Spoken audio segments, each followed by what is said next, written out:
Well, thinking about this, thinking about this panel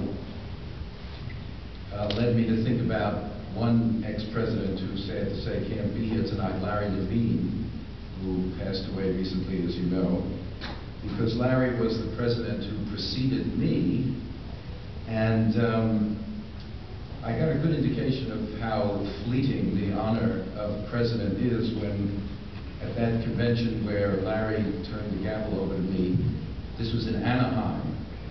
And see, years before in Berkeley, I had purchased a nice winter coat, which later on developed some kind of tear or something in New York, and I called them up about getting it fixed, and they said, well, if you can get this coat to us, we'll fix it for free. You know, you have a lifetime guarantee. Don't let anyone in New York do it. Get it out to us in Berkeley. So this was right before the convention. I called Larry. I said, look, I'm going to see you in Anaheim. Can I bring you this coat? And you can bring it up to Berkeley then after the convention is over and bring it to that, you know, store, and they'll fix it for me. And Larry, of course, being such a generous person, said, I will. And so at the end of the Anaheim convention, I presented him with my winter coat, and he said, I came to this convention as president, and I'm leaving as president's valet. Now, the period when I was president in the early 90s was, as some of the others you've heard about, really a period of transition for this organization, because in those years it took on increasingly public functions. The officers, the president, the executive director, who was Arnita Jones, had to devote more and more of our time not simply to the conventions, the journal, etc., but to these public issues, declassification, access to documents, the Freedom of Information Act and its efforts of governmental agencies to evade it, the reluctance of administrations, whether Republican or Democrat, to allow full access to what should be public documents. In fact, I well remember when I was president, soon after President Clinton was elected, and we had all hoped that the Clinton administration, I was unable to learn from history, we thought there would actually be a difference, and that the Clinton administration would adopt a policy of much more open access to so-called classified documents, and of course they didn't. After 8 years of rather secretive Reagan administration, and nothing happened with Clinton to change all that.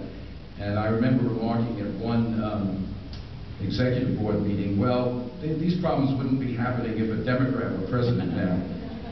So, but the larger issue was the emergence in those years of history, surprisingly, really, to most of us, as suddenly a wedge issue, as they call it, in the culture wars of the 90s. You remember, many of you, how many suddenly acrimonious public debates came to center on history, whether it was the Columbus quincentennial of 1992 and whether this should be celebrated or condemned, etc.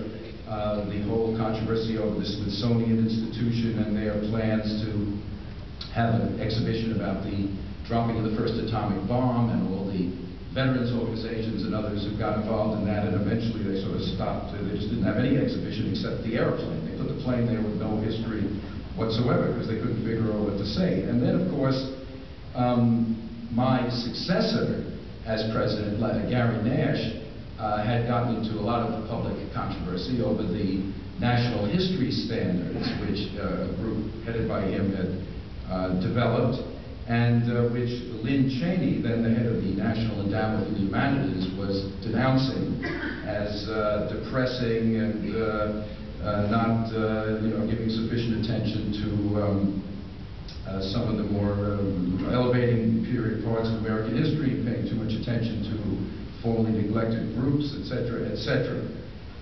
All this was public, and the OAH and myself and other officers got drawn into this. In fact, the high or low point of my career probably, when it came around that time, when I debated Lynn Cheney about the national history standards on Pat Buchanan's TV show, Crossfire. The level of discourse on that show was not all that high. She accused historians of, being unpatriotic and being depressing. The history we were teaching was depressing. I said, look, If you want to stop being depressed, go to see a psychiatrist. If you want to learn what happened in the past, then come and talk to a historian. Sometimes at that moment we seem to be reliving some of these debates of the 1920s that Richard White alluded to in his wonderful presidential address a few hours ago.